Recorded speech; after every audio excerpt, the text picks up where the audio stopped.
بسم اللہ الرحمن الرحیم۔ السلام علیکم ناظرین و سامعین، آج کی میری کہانی کا عنوان ہے بہن سے محبت۔ اس کہانی کو پورا دیکھیے گا۔ امجد کی عمر ابھی بہت کم تھی کہ اس کے ابو کا انتقال ہو گیا۔ رانی اس کی چھوٹی بہن تھی۔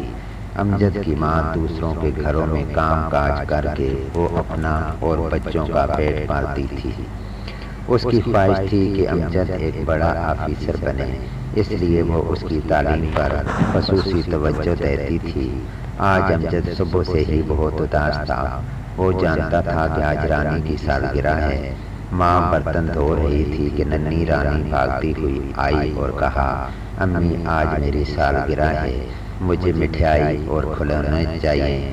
ماں نے پہلے تو اسے سمجھایا کہ ہمارے پاس اتنے پیسے نہیں ہیں کہ ہم یہ فضول خرچی کریں، مگر رانی نہ مانی اور رونے لگی تو ماں نے اسے ایک تھپڑ لگاتے ہوئے کہا، میں دوسروں کے گھروں میں کام کر کے تمہیں پڑھا رہی ہوں، مزید پیسے کہاں سے لاؤں؟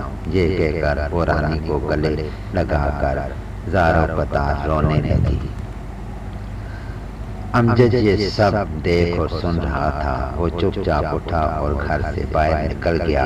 اچانک اس نے ایک فیصلہ کیا۔ وہ سیدھا مزدوروں کی بستی میں پہنچا اور ٹھیکیدار سے کہا، صاحب جی کوئی کام ہے تو مجھے اس پر لگا دیں۔ ٹھیکیدار بہت رحم دل تھا۔ اس نے کہا، بیٹا تم تو ابھی بہت چھوٹے ہو۔ اس سے پہلے کہ وہ اپنی بات پوری کرتا امجد بول اٹھا، سر آپ کی مہربانی ہوگی، مجھے کام کی سخت ضرورت ہے۔ ٹھیکیدار نے اس کی بات سنی اور مان لی۔ پھر امجد سارا دن ایک کمرے میں سفیدی کرتا رہا۔ شام کو وہ پورے 200 روپے لے کر بازار گیا، بہن کے لیے مٹھائی اور فراق خریدی اور خوشی خوشی گھر میں داخل ہوا اور رانی کو آوازیں دینے لگا۔ ماں جی نے وہ چیزیں دیکھیں تو امجد کو ایک زوردار تھپڑ مارا اور بولی، تم نے یہ چیزیں کہاں سے لیں؟ کیا بھیک مانگی تھی؟ امجد نے اپنے سفیدی سے بھرے ہاتھ ماں کے سامنے کر دیے اور کہا، ماں جی میں نے بھیک نہیں مانگی بلکہ مزدوری کی تھی۔